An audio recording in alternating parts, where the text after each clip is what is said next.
YouTube? Your boy back once again with another sport topic, and today we're going to talk some football, Houston Texans football. Today, we're going to talk about a dominant performance, and this time it's now offense. We're going to break it down. Before we get in there, like I've been telling you before, if you're liking the content, man, make sure you're liking the channel. Make sure you're watching all the videos, you comment on all the videos, you liking all the videos, you sharing all the videos on all social media platforms, Instagram, Twitter, Facebook, TikTok, Snapchat, any type of social media platform you use, make sure you share it on the same social media platforms. Also, follow me on social media as well. The link in the description below. We still in the race to get to 6,000 subscribers. You know what that means? I need you to tell a friend, so they can tell another friend, so they can tell some more friends, and put them on game with the channel. I'm really trying to reach 6,000 subscribers, and I can't do it without y'all. I need y'all help. So you know what I need y'all to do? I need you to like, share, subscribe, and to tell a friend, tell some more friends, and put them on game with the channel so we get the channel growing and growing and growing and growing. Definitely really appreciate that. Now, let's talk about this dominating performance, because we talk a lot about offense, but we finally had a defensive effort, a defense performance that actually won the game with Jimmy Ward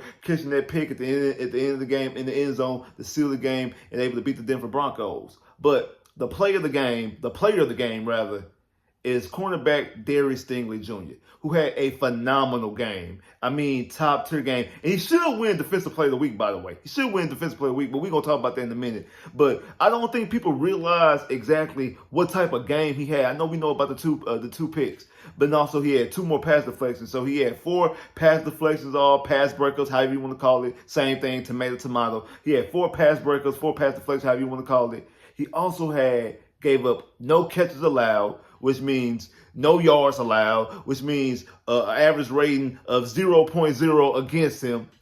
That's what he did. He basically completely shut down his side of the field or whoever he was covering. And he's been on a tear since he came back from injured reserve in the last 4 games. He's had 3 picks in the 3 consecutive games, 4 total. So in all 4 games, since he's been back, he's averaged a pick a game, because he got 2 last week. He got a pick against Kyler Murray 2 weeks ago, and also got a pick against Trevor Lawrence last week. And he's showing you a dominant performance. And now he's looking like the 3rd overall pick. Now he's looking like the best cornerback on the team, because we've been saying this all last year. Steven Nelson was the best cornerback on the team last year, and it wasn't even a question. Then in the beginning of this season, Steven Nelson was playing the best.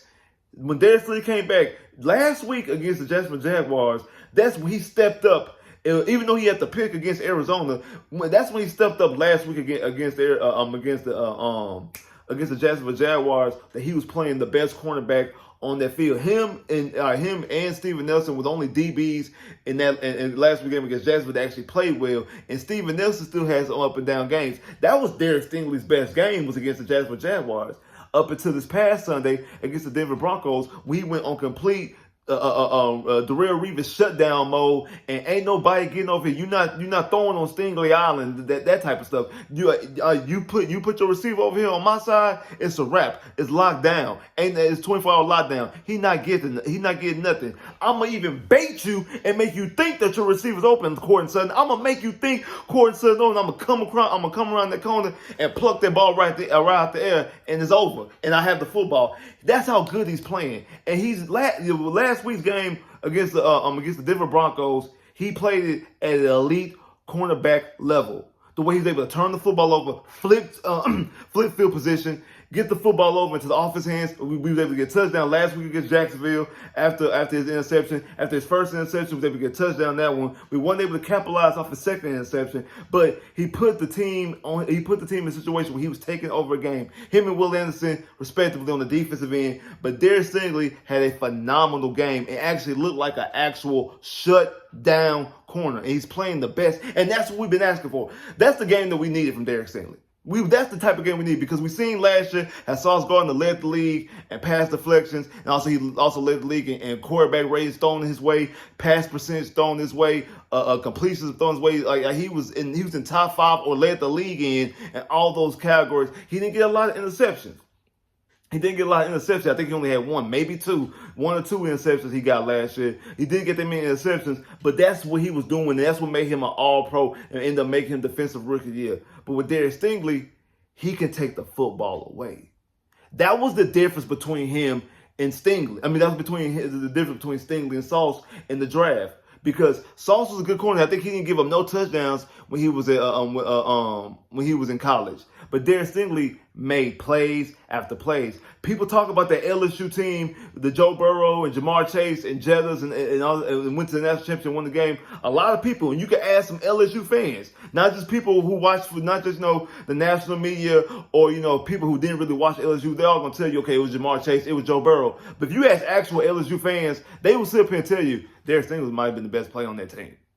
That's what was talked about. You ask, I've talked to several LSU fans actually, and that's what they said. Oh man, actually, Derek Stingley Jr. might be the best player. I know Joe Burrow's the quarterback. I know we got Jamar Chase and we got Jettas and all these other players. Hey, Derek Stingley, that cornerback, that true freshman, might be the best player on the team if you want to keep it all the way 100. If you want to keep it all the way stacked, he might be the best player on the team. And that's the type of, that's what we wanted. We wanted somebody who can take over a game, because what we just seen for the last 3 weeks respectively. In the last 3 weeks, since he's come back from IR, he has 4 interceptions and 8 pass breakups. Just in the last 4 games alone. So he's averaging 2 pass breakups and an interception a game. That's what he's doing. He's averaging an interception and 2 pass breakups a game. He's giving up minimum yardage and minimum catches. Really, the only touchdown he gave up was that he got credited to was a touchdown against Joe Burrow. I think, was it Jamar Chase? I don't think it was Jamar Chase who he gave up that touchdown against the Bengals. I can't remember exactly who it was who he gave up that touchdown against.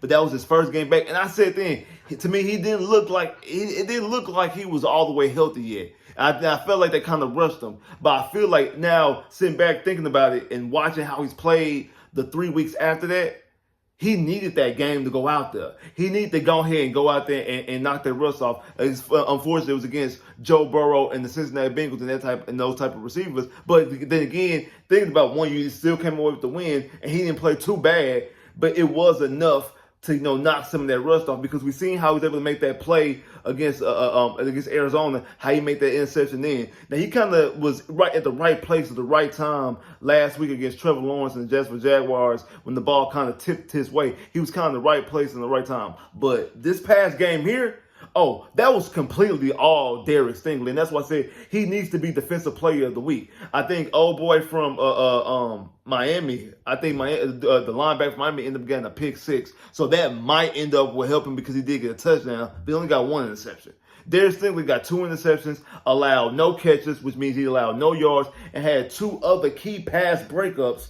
One was on 3rd down that would have been a touchdown. It would have been a touchdown if it was a completion, because it was right there at the end zone, I think, against Mims, and he had the other one on the sideline on Courtland Sutton that was on Courtland Sutton. It was in the first half too. I'm thinking that was a 3rd down play too, if I'm not mistaken. I feel like that was a 3rd down play too, but I'm not 100% sure. But it was on their best receiver. Courtland Sutton is 3rd in the NFL in touchdowns, by the way.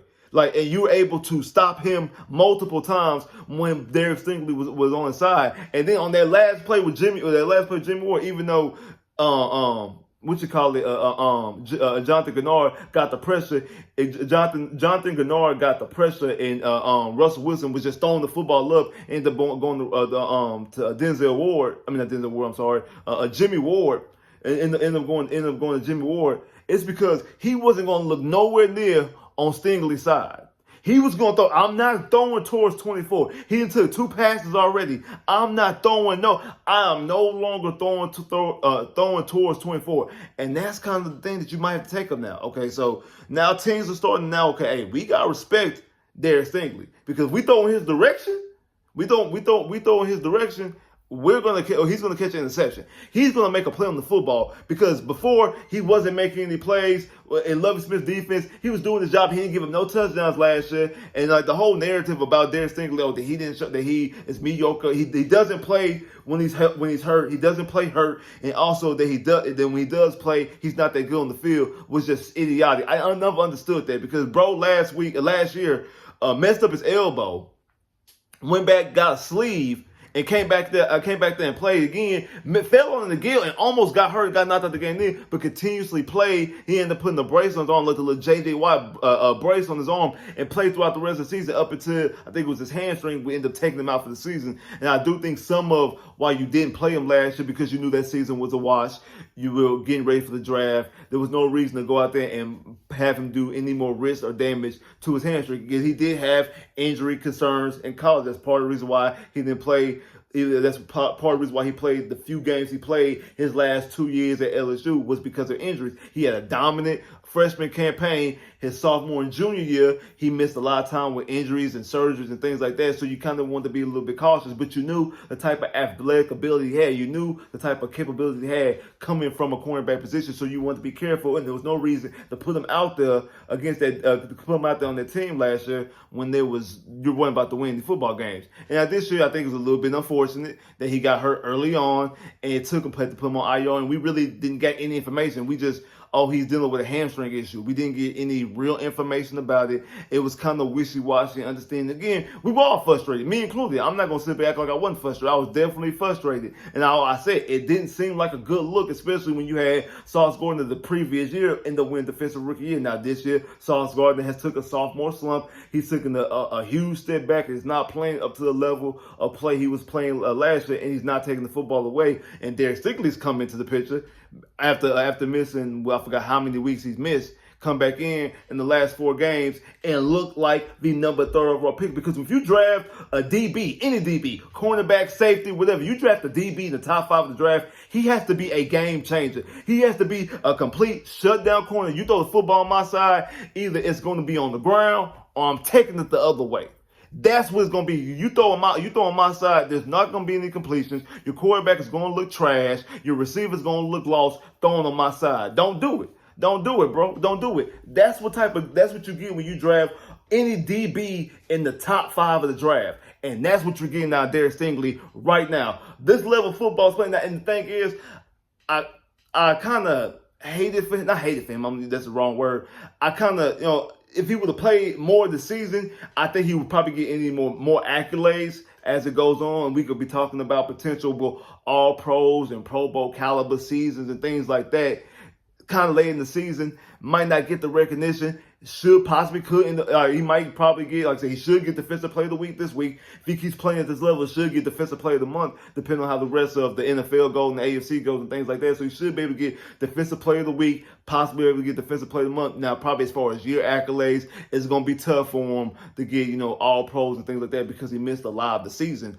But the thing is, he's healthy at the right time, right when we need him. When we're possibly potentially making a playoff push. Exactly when we need him to play this level of play. Right now, in the thick of things, we need to win every single game, the rest on schedule. We're in must-win mode the rest of the way because we're trying to get into the playoffs and we need to get these wins. And he's now playing good football, great football, dominant football. Number 1 corner caliber football because he's playing like a shutdown, lockdown corner right now. Bona fide number 1 corner. And he's, in my opinion, I feel like he's taking over Steven Nelson's spot. He is. He is taking over Steven Nelson's spot as being the best corner on the team. Steven Nelson made some plays this season. I'm not disregarding what Steven Nelson done. Steven Nelson's a very good corner. But we have been waiting for Derek Stingley to have, because we knew he had this in the bag. We knew he had this in his bag. That's what we've been waiting on. That's what everybody who are Derek Stingley fan, me, my boy Wise, my boy Wink, and shout out to everybody out there in South Sports, shout out to the whole round table. But that's what we've been talking about, because Wise is a huge LSU fan. Wink is a huge Derek Stingley fan. They were talking about Derek Stingley way before the Texans drafted Derek Stingley. Don't get that misunderstood. Them boys been talking about Derek Stingley way before Derek Stingley got drafted to Houston Texans. They were on Stingley's radar a long time ago, and they were like, "Hey, bro, watch. I know you like DBs. Watch this kid's tape." Wink and Wise both was like, "Hey, bro, watch this kid's tape. You will be amazed when you watch this tape." And when I watched this tape at LSU, I was like, whoa. Like, it was that one play again, I think it was against Texas. That one interception he had against Texas. I was like, whoa. Who is this kid? I knew who Derek Stingley was, but I'm like, whoa. Hey, this dude here different. This dude is different. That's why during the draft I said I didn't care out of him or Sauce. Whichever one I was cool with. That's why as soon as we got him, I bought the jersey. I said, hey, we get one of them boys, I'm buying the jersey because I feel like those will be the type of cornerbacks that we need, something that the Texans have not really had. I know we had, really since Dante Robinson. Dante Robinson was the best type of dynamic corner that we had. I know we had J-Joe, and J-Joe was solid for years, but and I know J-Joe also got a lot of pick sixes and stuff like that, and I think he leads the team organization-wise as far as interceptions and pick sixes. He also third in the field and pass deflections, but didn't really take over games. I know there was a couple games in there where he's won the game with a pick six, but like this type of explosiveness right here, because when Dante Robinson came into the league as a rookie, got 6 interceptions as a rookie and was dominating. It was dominating, and then they stopped throwing to his side. They're like, we're not throwing the 23 side. We're not throwing the D-Rob side. Like, I don't know if y'all people remember Dante Robinson, but when Dante Robinson was a Texan back in the early 2000s, they weren't throwing the D-Rob side. They wasn't throwing over there. Same thing with Aaron Glenn when our first year. Aaron Glenn took over the Pittsburgh game in 2002 with 2 pick sixes in that game. We're not throwing over there. We're not throwing over the 31. We're not doing that. That's not what we're going to do. That's what we were wanting, and that's what we thought that we were getting when we got Derek Stingley. And not yesterday, but Sunday's game against the Denver Broncos showed you that. That he showed you that right then and there. He showed you exactly who he was, that he's a bona fide dominant lockdown corner. He's a shutdown corner, and he's somebody that's going to cause a lot of problems. I said this going into the season that, hey, these DBs, out of him and Steven Nelson, they was going to show some people some problems. They were going to get, now we got some little injuries early on. Guys really weren't playing a little well. The safeties have been a disappointment this year, to say the least. That's an understatement. Jalen Petrie needs to step up a little bit. Jimmy Ward's been in and out of the lineup. Murray played well when he was playing, but he hasn't been there. Now, it's the same thing with our slot corners, our nickel corners. Tavia Thomas was playing good early on in the season, has played bad of late, but we brought back Desmond King, and Desmond King had an amazing game on Sunday. We can't think about Desmond King had a good game, was robbed out of a fumble touchdown, but he was playing a good game, just like he had the key play on right before the halftime against the Jags, when he was able to stop, make the stop for the running back to get in the end zone. When Petrie whiffed the tackle and missed the tackle and went up to the sideline celebrating. So we other guys are starting to step up, but it's going to start and stop with number 24 and number 21 shutting down those receivers. And they can do that, especially getting the football back to C.J. Stroud in the offense. The Houston Texans are looking very, very well, and that is the type of dominant performance that we wanted, that we expected when you draft a cornerback with a top 5 pick, number 3 overall. Like, share, subscribe if you haven't, comment below if you haven't, click that bell, get more videos. I holla.